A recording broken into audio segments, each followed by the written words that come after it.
So what we want to do is, remember I said we want to do the 90-90 position, because we want, if you let that elbow go down, you're encouraging them to do glenohumeral motion, and her scapula is actually still, and it's all posterior delt.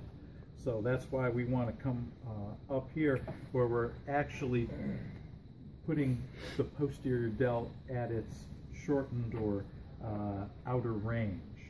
And now, so what I want you to do is lift the shoulder up toward the ceiling, okay? Shoulder up toward the ceiling. Come on, swimmer. There we go. Okay, so what you want to see is, if you notice here, that elbow is in line with the glenohumeral joint. If you see it above, that's posterior delt. So you want to make sure that that stays in line. And, you know, so that's why I'm here, so they're not using lats or rotation.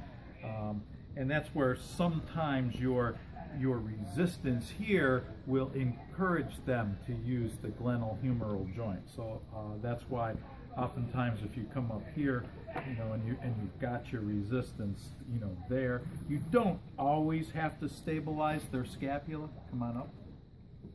The opposite scapula. So now I'm really, you know, hold there, 1, 2, 3. So, you know, maybe if you've got a, you know, huge sumo wrestler or something like that, you'll need to do that. But if they're that strong, it's probably only going to be the uninvolved side. The involved side is probably not going to be like that.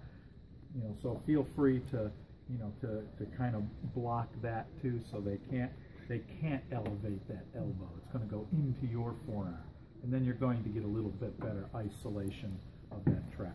So let's go back and make sure that we've got isolating